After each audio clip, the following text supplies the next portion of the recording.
OnePlus is back with a new flagship device, a new series, the OnePlus 13 series. And to begin with, we have the new OnePlus 13. And this looks great. It looks absolutely fantastic in terms of the design, the material that's used. We have a triple camera setup that's powerful. It's running on Oxygen OS 15. It's got Snapdragon 8 Elite in there as well. Great for gaming, big battery, excellent display in terms of the display quality as well, and so much more. But let's start with the design. First of all, first thing, let's look at the back of this. It looks absolutely fantastic. They still have that Hasselblad combination on there as well. Although now they've moved it to the side, so you can see there the logo's moved to the side, and it looks pretty much better, I think. I think it looks better. It's a lot more in terms of how symmetrical things are. I think it looks so much better. So starting with the back of the device, we have this nice microfiber vegan leather. So you can sort of feel it as well. It's softer in terms of the material. It doesn't quite feel like a real leather, if that makes sense, because it isn't. But you can sort of feel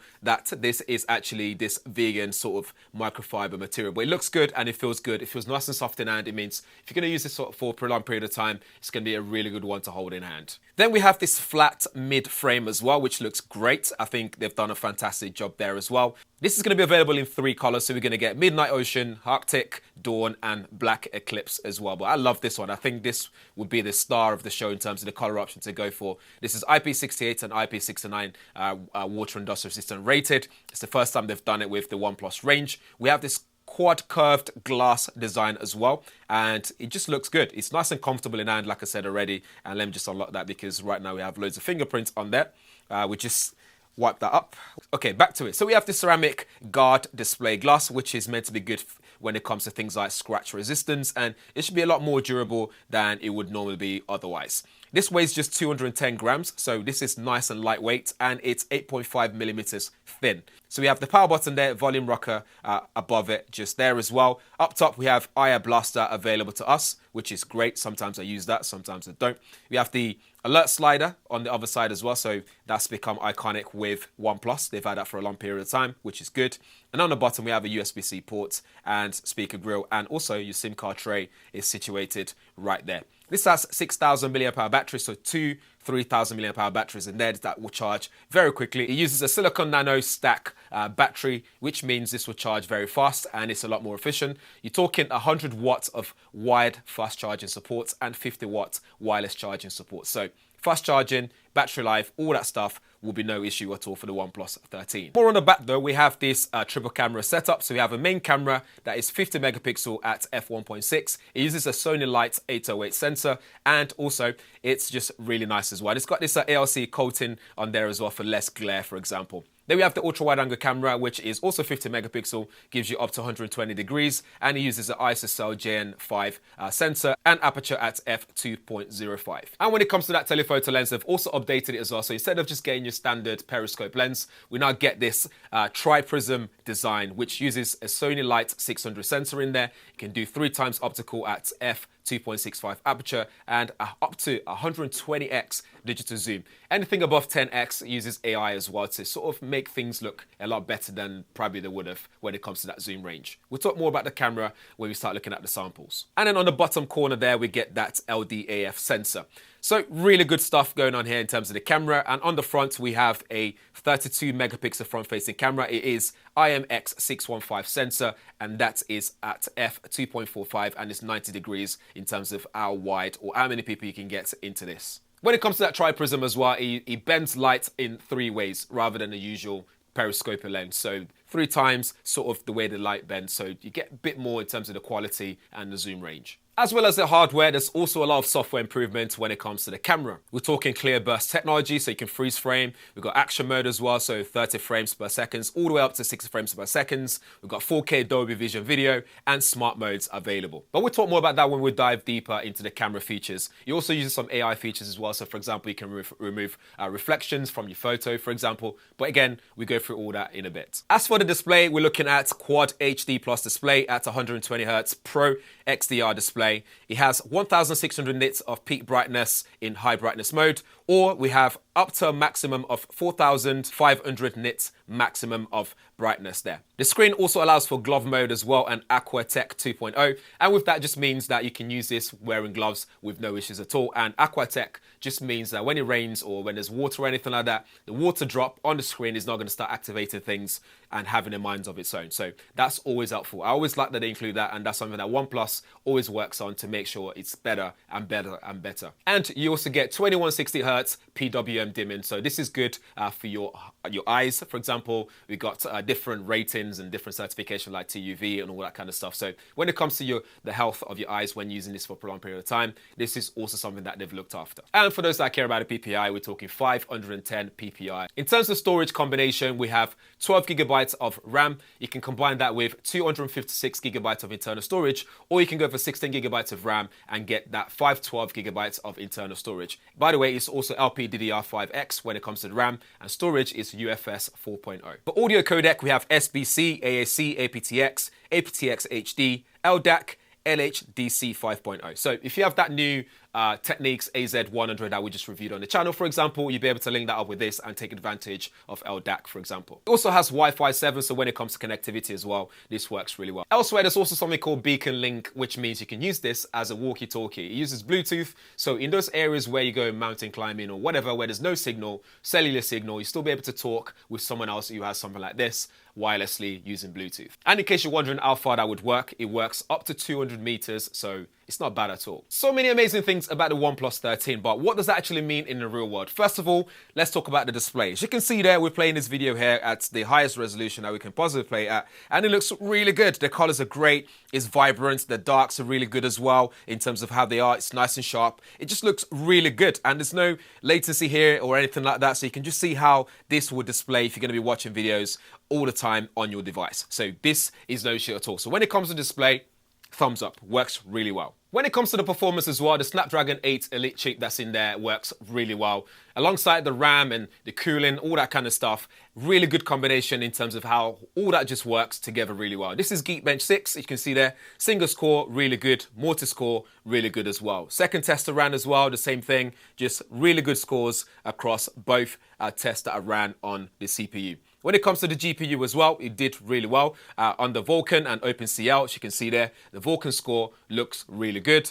And then if we go back out and go to OpenCL, looks really good as well. So really smashing it there. And for 3D Mark, same thing, same story again in terms of Vulkan and Solar Bay as well. So in fact, Vulkan maxed out. And if you're a gamer, the performance is there as well when it comes to gaming. So the combination of that 120 Hz refresh, really good graphics in there as well. And the processor, it just works really well. And it doesn't stop there as well. So because this is very tasking for the processor and the battery. So we then get a device that's running pretty cool under pressure as well. So not only is it running nice and fluidly with the touch sampling and refresh rate here, we also get a device that's just nice and cool. It stays cool under pressure. So when it comes to gaming, this is no issue for the OnePlus 13. Where I really wanted to get into is the photography area, because there are some stuff that's here in terms of AI and all that kind of stuff. So besides having the Gemini stuff that's built in, circuit to search, and being able to do better search throughout the device and stuff like that, and even the AI tools you can use in Notes in terms of helping you,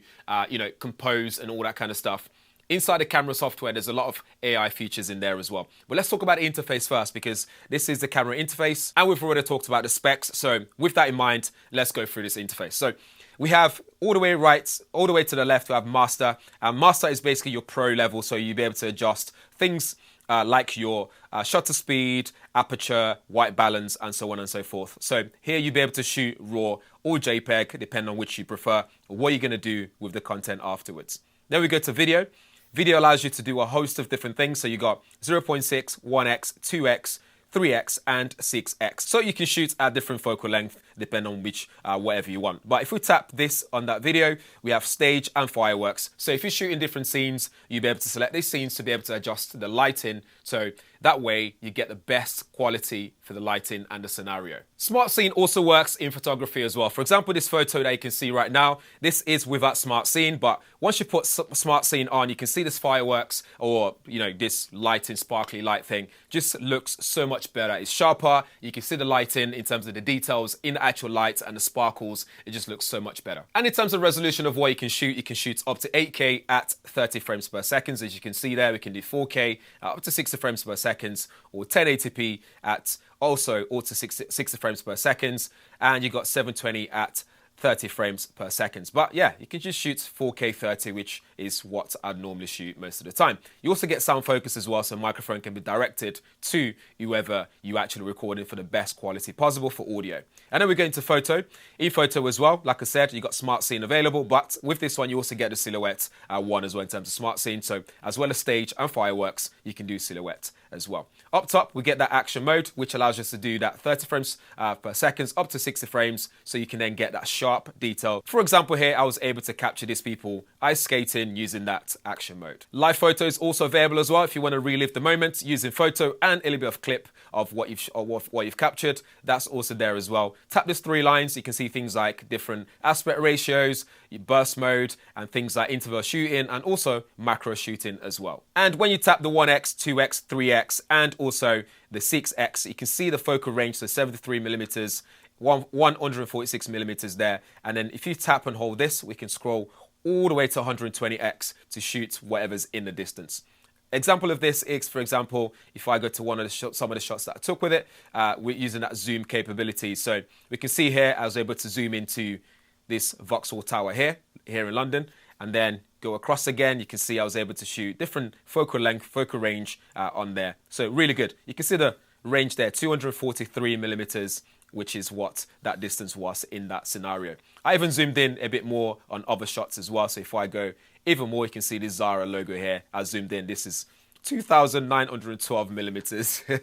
That's how much I zoomed in. And this person, I zoomed in on them, and then the AI did all the job afterwards to make sure you still get some sort of detail for that particular shot of the person on screen. So you can use that zoom and get different shots. But what I would say though is it depends on the lighting condition as well. For example, here, when I zoomed in on that 6x, you can start to see that things get a little bit too dark, too contrasty, and shadows are not well preserved in this area's air, but those brighter area are fine with loads of detail preserved in that shot. So not too bad, but could be brighter. You could probably edit that afterwards and bring out the shadow and contrast and whatnot just to get that bit brighter for your shots or wherever you want to post it. And you also get your portrait mode as well, which allows you to shoot 1x, 2x, and 3x. And if we look at some shots that I took using that portrait mode, it looks fantastic as well. The details around the edge, the separation between the subject and what's going on is really good. But what you would notice is that the skin is a bit soft when it comes to that portrait mode, which is a bit of a shame. It would have been nice if that was a bit sharper. And you can see me actually looking a bit towards the camera a bit more. You can see where the details are a bit lost on my face there. So that's a shame when you start to zoom in. But when you use that 1x version, that's when the lens works a lot more better. You can see a lot more detail on my face. Yes, you can see there. Separation is still good there as well, so no issues there at all. And then we go across 48 millimeters. You can see there, really nice detail on all of them. That 23 mil in portrait mode, the separation is okay, but not the best. As you can see there, my jacket there, and the background is sort of blending in a little bit there. Could be better in that area. You can see there, blending with the bridge. So could be better, but it's there if you need to do so. When it comes to the selfies, that's okay as well. Could be better. It's a bit on the softer side. As you can see there, it doesn't preserve enough detail. Skin tone is not the best as well. As you can see there, I'm not that orange or red. It's got that sort of tone on it for some reason, whether you're using 1x or going extra ultra wide, you can see you get the same sort of color white balance is off there. When I was talking about the AI stuff, some of the stuff you can do is remove reflections, for example. So you can see here with this car shots, there's some reflection on the actual window that shot the photo through. But what you can do here, as long as you've got internet connection, is go to edit, and then you can go to AI editor, and then you can do stuff like AI on blur, AI eraser, AI detail boost for 4K UHD, and AI reflection eraser. So if I tap that, it will do all this. It will say edit will remove Pro XDR effect because that's on there already for crop, adjust filter and stuff like that. We say got it. And then now it does this job at removing those reflection on the actual window that shot the car through. And then we get a cleaner, much more cleaner image here that looks like there's no glass at all there. And then we can compare with before and after. And you can see there that let me just zoom in here. So for example, just around about here, we compare. You can see the reflection on the screen. It's off, it's on, off, on, off. So it does a great job when you have the right shot for it. So you'll be able to do some AI stuff in removing whatever it is you want to remove from your photos. When it comes to low light photography, it looks great as well, and video. So for example, this is a video that's shot at nighttime. You can see loads of detail there. It looks really good. Very natural as well, which is something I really appreciate about the video quality, especially in low light. He's not trying to overcompensate or do some random artifacting or anything like that. It just looks really good. Photos look great here. You can see loads of detail there with the reflection, the lighting. You can see the highlight there still pretty much retained throughout the whole photo. So he's done well at low light situation, which is good. You can see this video here that's shot in Amsterdam. Really good, nice and steady as well, and stable, even though it's in low light situation, works really well. And when there's no low light situation or anything like that, so like action shot I was on about, you'll be able to capture this car here without missing the shot, and it looks really cool. Daytime video looks good as well, as you can see, looks really sharp, loads of details there, retains all the highlights, and you know, the dynamic range looks really good as well. Stability looks good as well in terms of being able to walk and use it at the same time without getting shaky footage. This one here is a good example of the dynamic range when the sky is all over the gaff. You can see some blue, some darker areas of where the clouds coming in. It just retains that dynamic range across there, which looks really good. When the lighting is good, zoom looks good as well. As you can see here, I was able to capture this plane. Just gives a nice silhouette to it as well. It just looks really good when you got the right lighting condition. This is another example of the action shots in action. So you can see there, this guy was dancing away and break dancing away. I was able to get that frame whilst it was break dancing.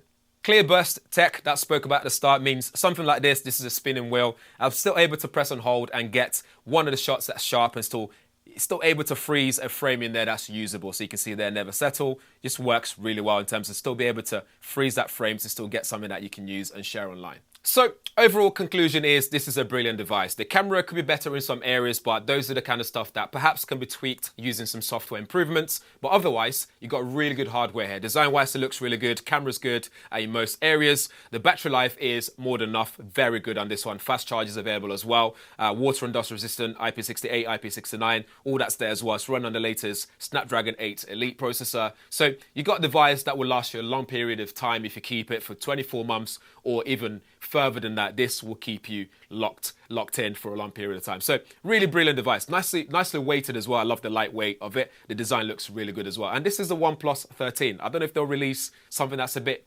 even more powerful in some sort of way. I don't know. Or maybe they'll release something that's not as powerful, maybe cheaper, but still delivers that OnePlus experience. Software is good as well, with really easy to use software options and user interface. There's no bloatware that's annoying or anything like that. So this is probably one of the best devices out there right now for sure. But over to you. Let me know what you think. If you have any questions, drop them below. I'll do my best to answer your questions. And yeah, thanks for watching.